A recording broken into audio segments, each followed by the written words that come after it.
This is A Voice, a podcast with Dr. Gillyanne Kays and Jeremy Fisher. This is A Voice! Hello and welcome to This is A Voice Season 11, Episode 10. The podcast where we get vocal about voice. I'm Jeremy Fisher. And I'm Dr. Gillyanne Kays. Happy birthday to you. Happy birthday to you. Such a lovely trill. Thank you. And such a nice thing to do. Thank you very much. Yes, friends, it actually is my birthday. And it's a sign of dedication, isn't it? It is. That we're recording a podcast today. Yes. So What's the topic? What are we talking about? we're going to talk about our amazing Learning Lounge resource, aren't we? Yes, there's so much in the Learning Lounge. But we actually want to start with some feedback that we got that's on lovely the 5-minute call podcast that I did with Oren Boda and Claire Underwood. Yes. And we're just going to play you the feedback. The Learning Lounge. Is amazing. You're in the Learning Lounge. I'm in the Learning Indeed. Lounge. Yes. Yeah. In fact, you're both in the Learning Lounge.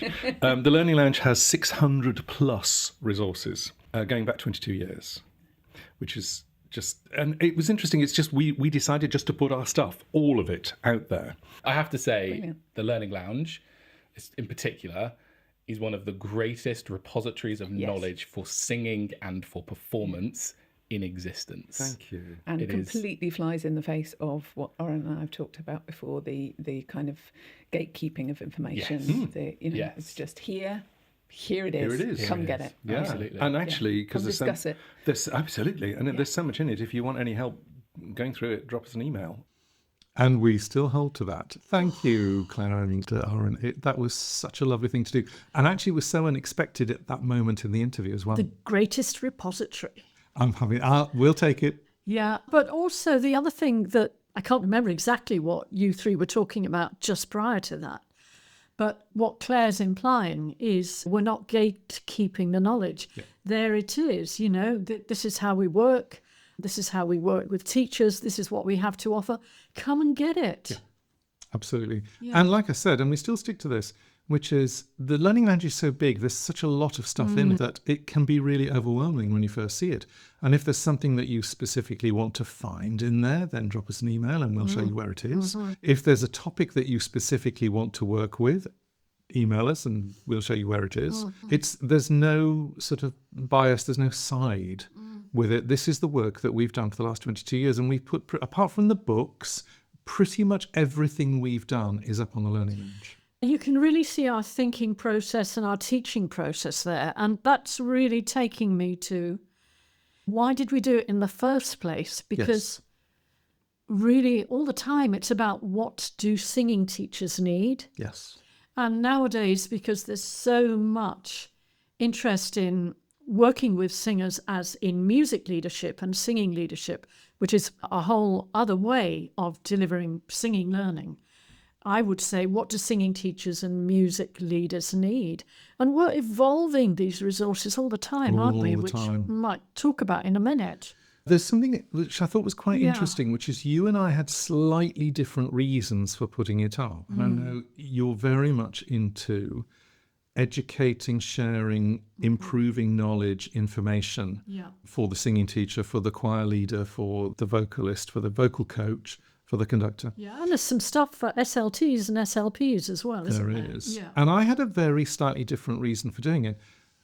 I love creating stuff. I love producing stuff. I love all of the resources that we do. And I'm quite happy to work in whatever genre or whatever style or whatever format that we want.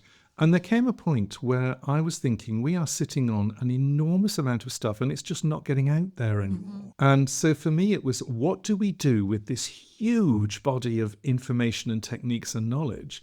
And we don't have anywhere to put it really. And so we created the Learning Lounge as much as anything to put the information there so that people can get at it, they can see it, they can watch it, they can learn from it. And I think the other thing that's really important about it, and this is very much an aspect of modern life, that it is designed for the working teacher, the working singing leader, the working singer, the busy mum, which is it's bite-sized learning. And apparently this is the new thing. This is the new best thing for adult learners who are in the workplace, that they can drop into something for about 20 minutes. It's really focused learning.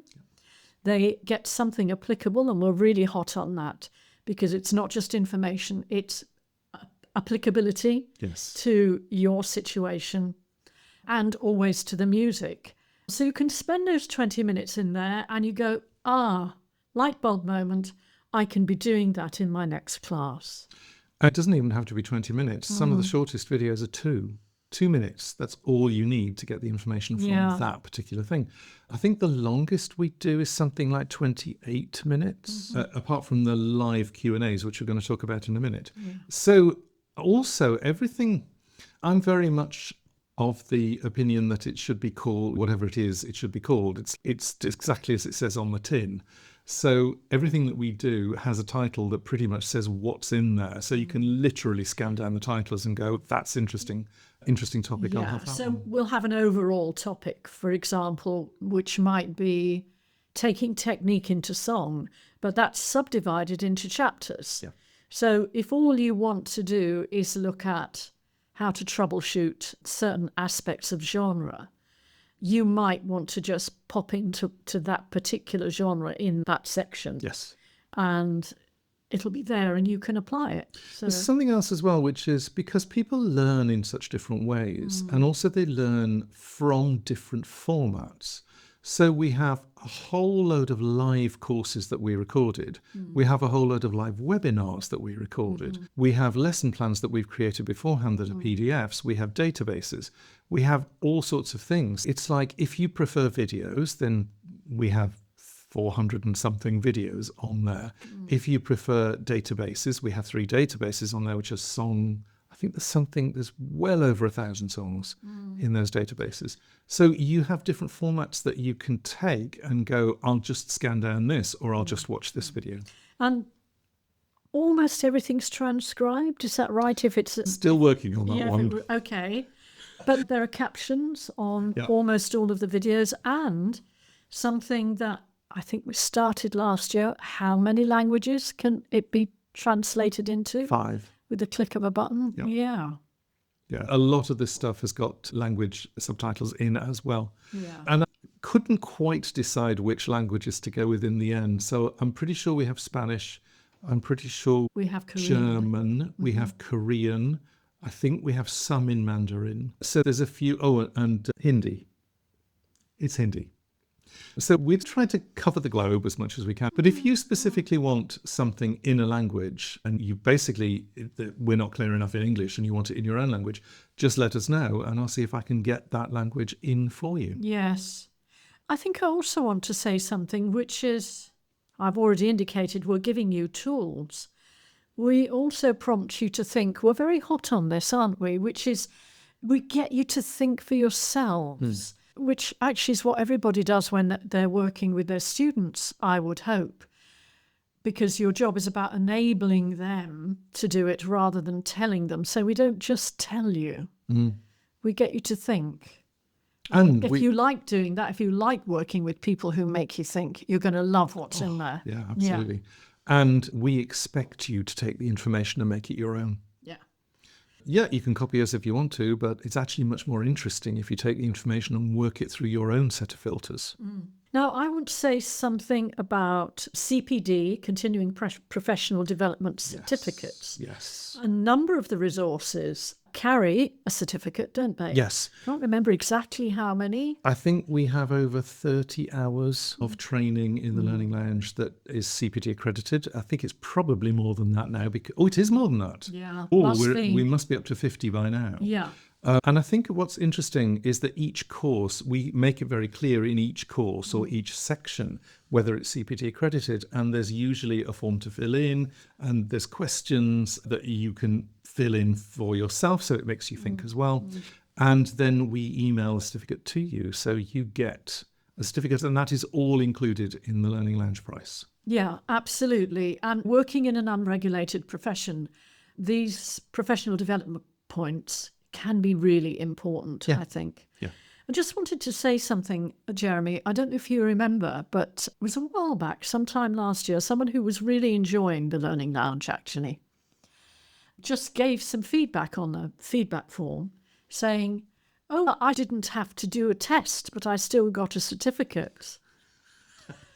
Yeah, let's talk about that. Yeah, when you get these multiple choice tests, Are you really being tested? how much do you really learn? We would far rather that you use those reflection points that are...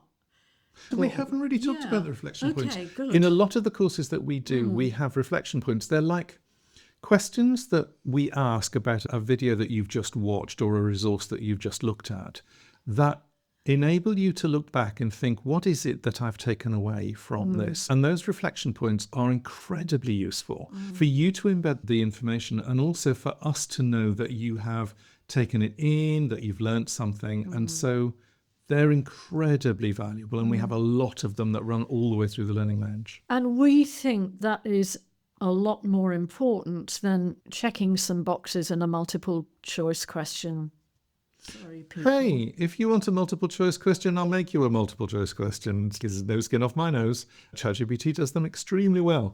But I'm not sure how valuable they are if you are given the direct answers already and you just need to choose between three. I think it's much more interesting Yeah. if you are asked a question and you go, what actually did I take away? What am I learning? And that makes you, I'm going to say it makes you work a little harder, but that's not actually the case. It helps you to embed what you've learned. And if you're on the Learning Lounge, you're there to learn. There's no other reason to be there, really. And that brings me very nicely Yep. to Steph. Now, we got a little bit of feedback from 3 different teachers working at different levels, actually. And Steph is on our teacher accreditation course right now, which means she's been in the Learning Lounge. And she is one person who really thinks and comes back to us and says, I don't understand the question in the reflection points. How am I supposed to deal with this? Yeah. Which just goes to show that nothing is a perfect learning model, because it's about how that person thinks and processes. Yes. So if you've been in the Learning Lounge and that's happened to you, or if you join it in the near future, and you look at the reflection points and you think, I'm not quite sure what this means, we would love to hear from you. Absolutely. Yeah, and we will answer your email. Steph is a very interesting person to talk about because she is an experienced choir leader and kids group leader, but she is And singer. And singer. She is new to teaching one-to-one. So that's one of the aspects of the accreditation program that we're helping her develop. And she said, my biggest Learning Lounge aha moment was learning about vowel shapes and how they can affect the quality of your sound, and how certain shapes can be more helpful than others depending on the individual's voice size, the shape, the genre, and the height of the notes. Since learning that, it has really changed the way I work with the students. I totally get that, because she's working with quite small kids going up into teens. So there's going to be developing voice issues as you go through there. And when you're working with them singing in chorus, optimizing the vowel shapes for those particular notes and for that particular sound quality you're looking for is super important. And I just want to think, Jeremy, where is the vowel tuning? I think it's in Vocal Process Best Practice. Best practice update. Yeah, go and check that out. Vowel tuning. While we're on best practice update, can I just mention Caroline? And this is what she says. The vast range of resources Jeremy and Gillyanne have produced have been front and centre in my journey of developing my knowledge as a singer and singing teacher. The Learning Lounge offers access to a wealth of brilliant training resources. I particularly liked the Best Practice Update, which brought together a wide range of their latest practices across many aspects of vocal technique.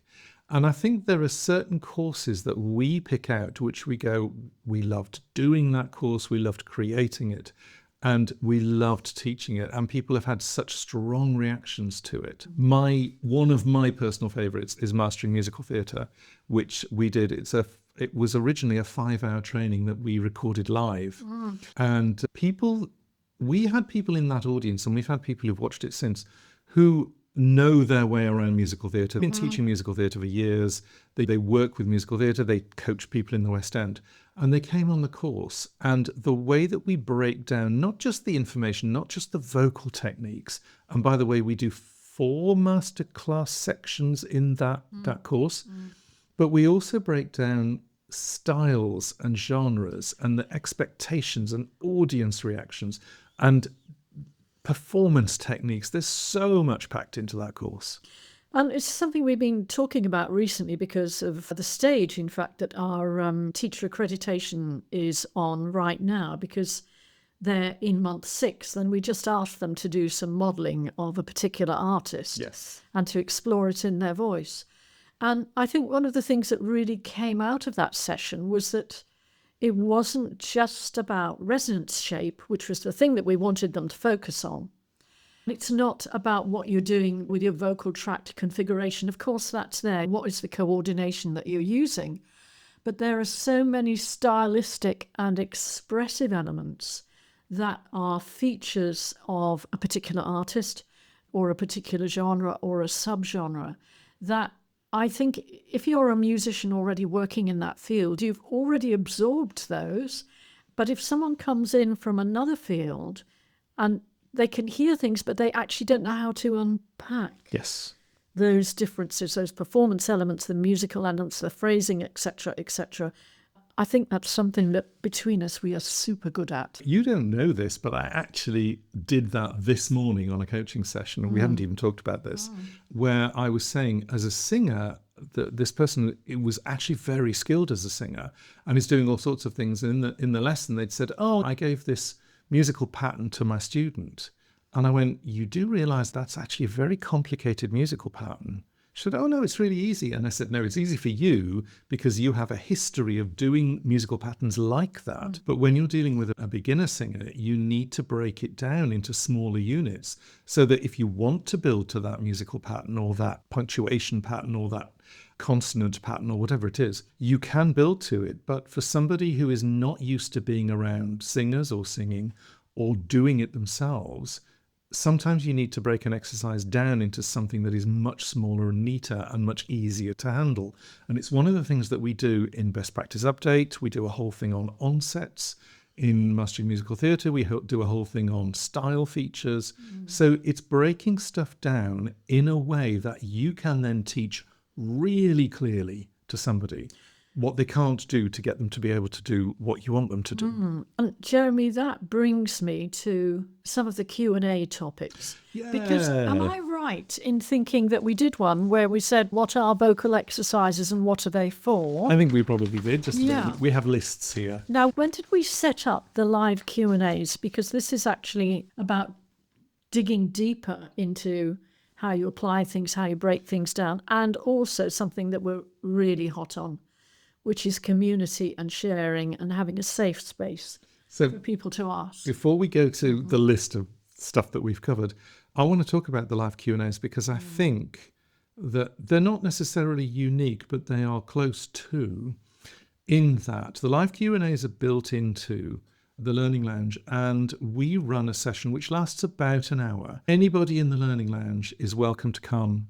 and join in the session. It's live. We sometimes have a topic that we cover. Sometimes it's a free-for-all. Sometimes we have absolutely no idea what's going to happen in the session. That's fun. But anybody can ask any questions, and it can be to do with something they've seen on the courses or read in the PDFs, or it can be a problem that they have with a student that day that they've just brought in. And it's, what would you do? And obviously we are there to say, this is how we would break it down. This is what we would do, or here are some suggestions, a whole field of suggestions. But also the people who are there with us watching the Learning Lounge, taking part in it, it becomes a community group where we all share ideas and we all share exercises and why we might do something and what the approach might be. And we've certainly had situations where we have done a bit of troubleshooting for a teacher and they've gone off and they've put it into practice that day or in the next lesson, and they've emailed us back to say, wow, it worked. I think that's, for me, that's one of the most important bits. What we give you, you can use that day. Yeah. You can literally leave the Q&A, do a teaching session 5 minutes later and put those things into practice because you know how to do it. I want to talk about what Caroline has written for us.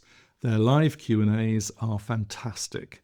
They give you the chance to ask follow-up questions on training in the Learning Lounge, which helps bring real clarity as well as posing questions that relate to your current teaching practices, which means you have access to expert support and an invaluable sounding board, which is so unique. Don't we all need a sounding board? We really do. I mean, one of the reasons I think that Gillyanne and I have survived so long is that we have each other to bounce questions off. Yeah.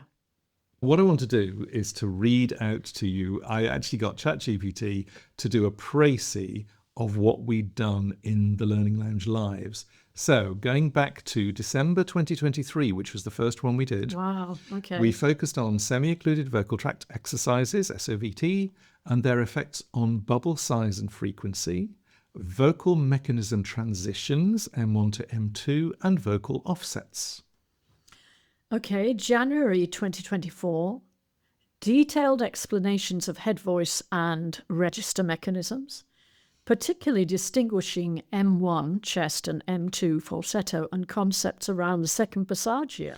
And notice we're using a whole mix of terminology there. Different lexicons. Yeah, we're using M1, M2, chest falsetto, head, registers, passaggi, using all sorts of terms. And that usually we will use a term that people recognize, but if they don't, we're quite happy to switch lexicon and go, oh, this is what this means here.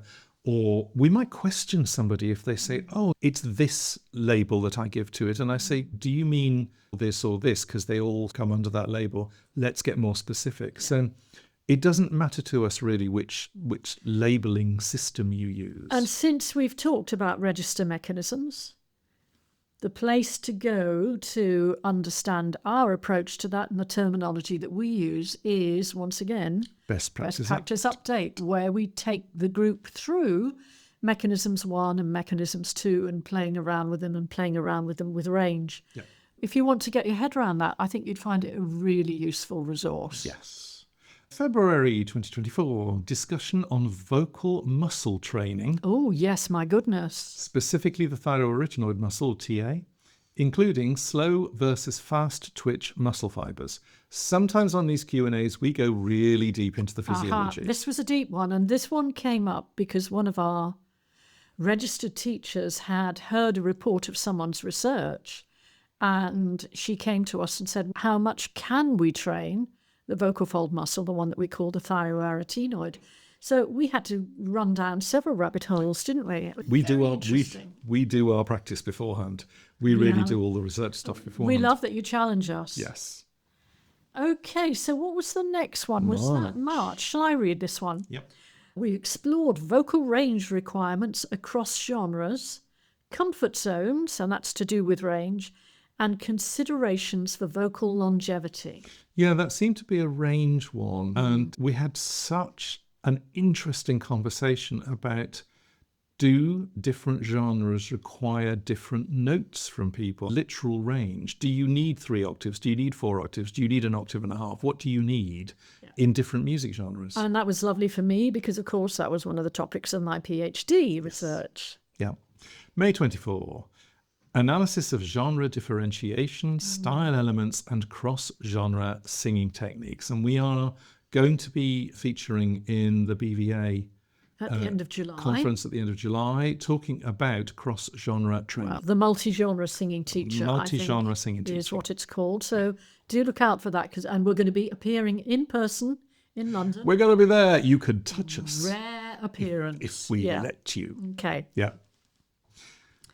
So if we're looking now at the next one, which was July 2024, we tackled technical challenges around gear changes.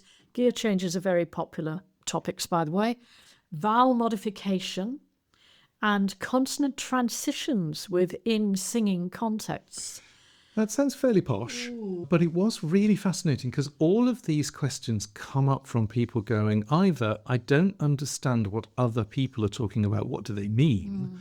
Or I've hit this situation with a student of mine and I know that there's something going on, but I'm not quite sure what to do with it. Sometimes people send in recordings, Yes. and you can certainly do that. Or if your student gives permission, you can make a little video. I'm having a problem here. What's the best way to deal with it?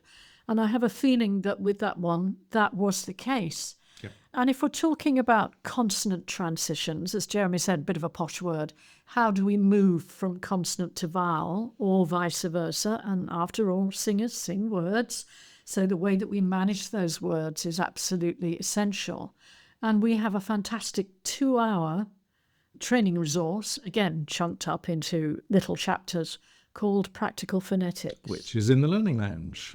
Really good course, that one. And you don't need to know phonetics to do it. That isn't the point. The point is to understand how it is that we make sounds and the relationship between, if you like, how the mouth forms them and what we see written down, and then what happens when we're putting it to music.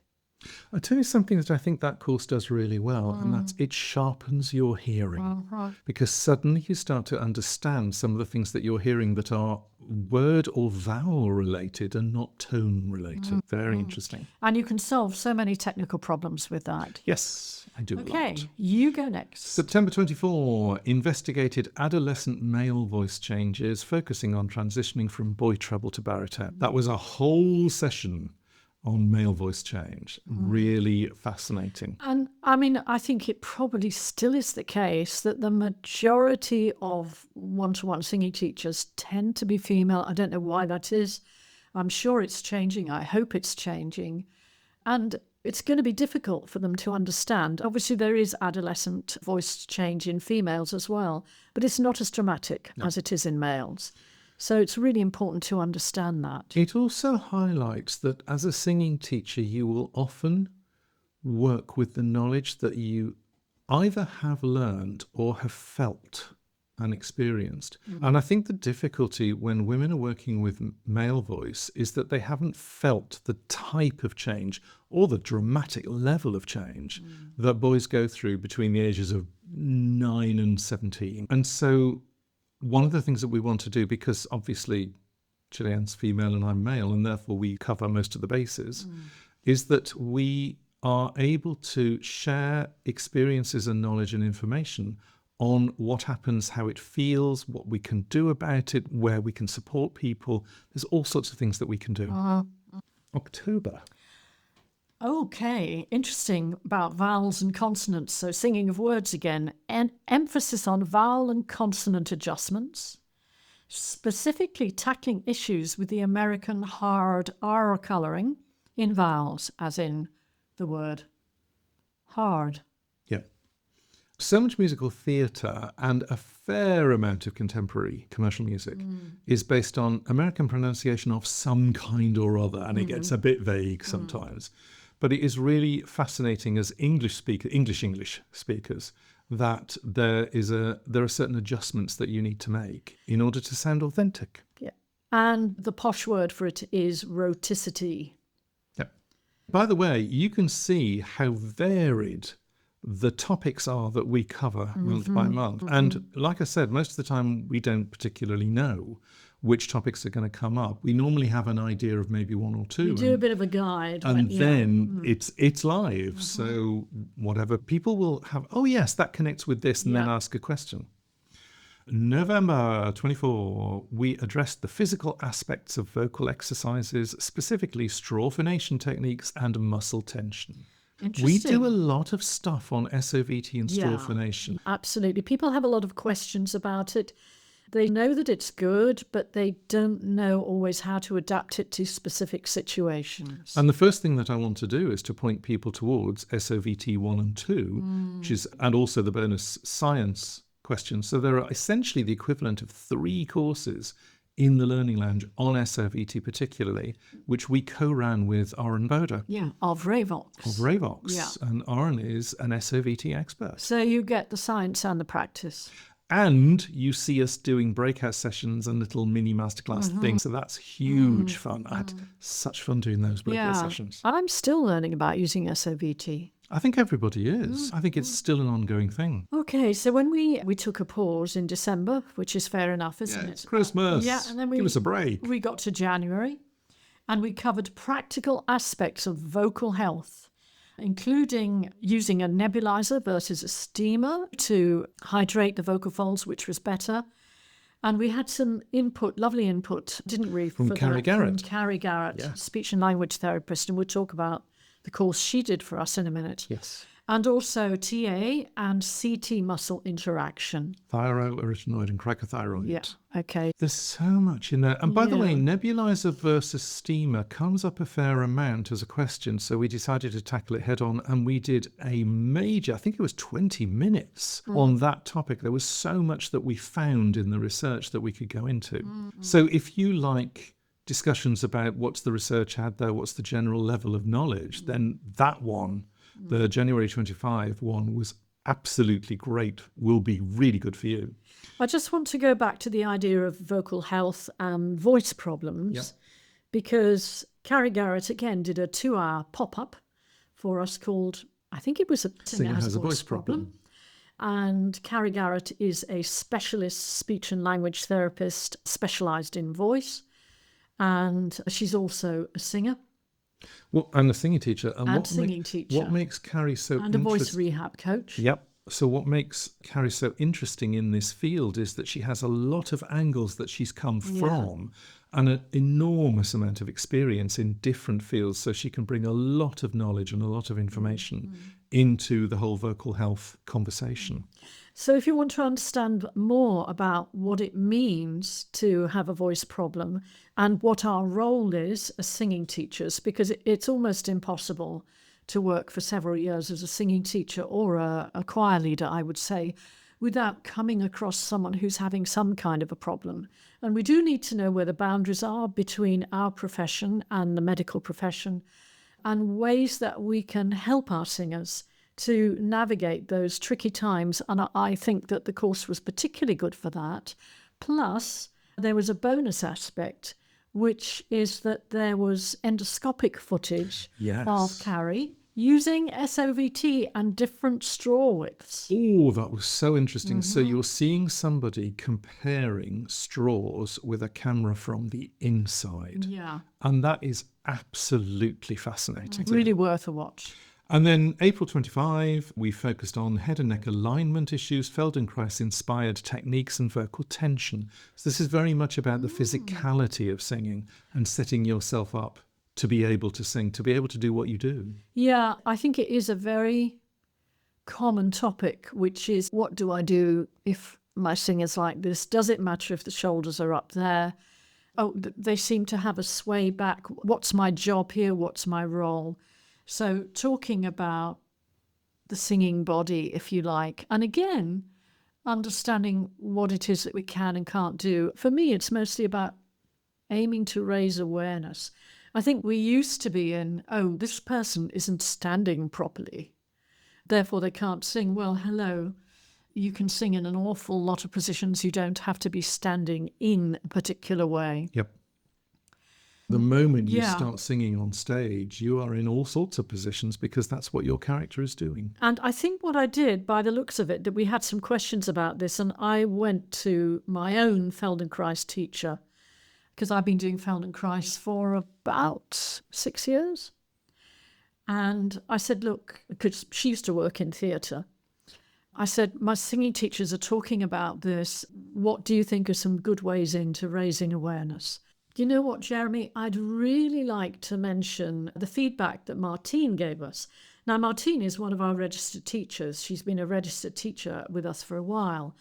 And she talks about the Learning Lounge being a place to go when she needs a bit of a boost of knowledge, and also if she needs to refresh something.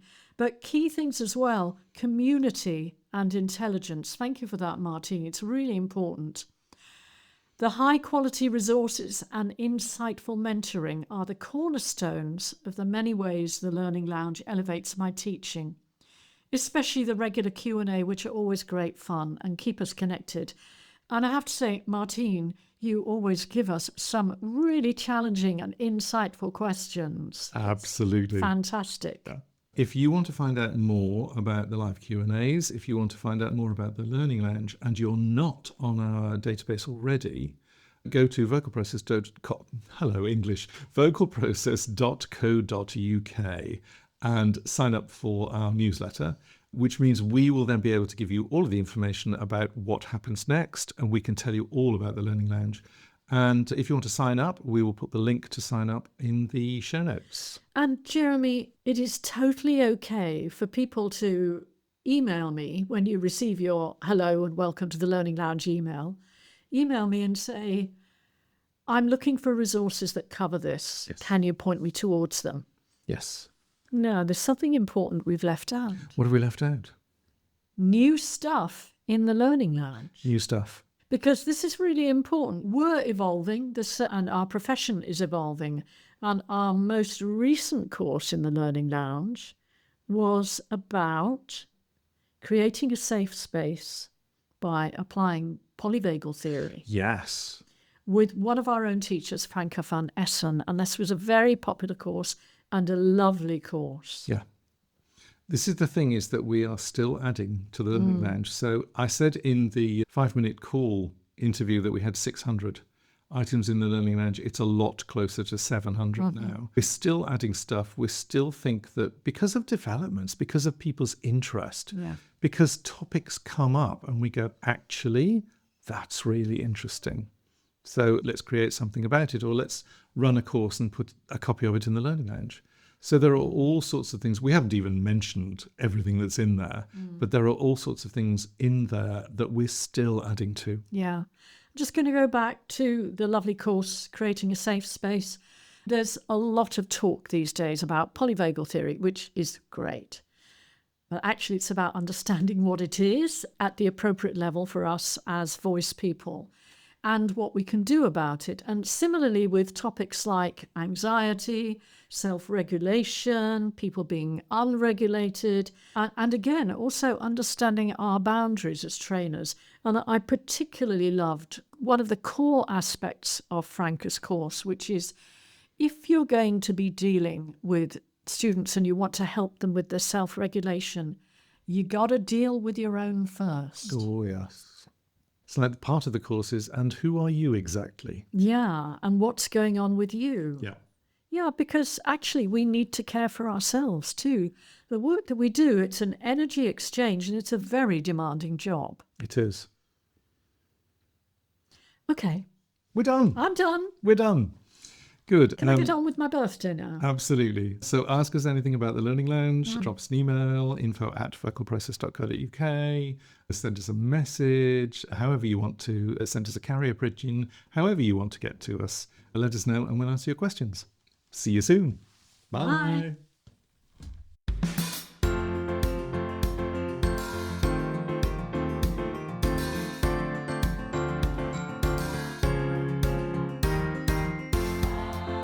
This is A Voice, a podcast with Dr. Gillyanne Case and Jeremy Fisher.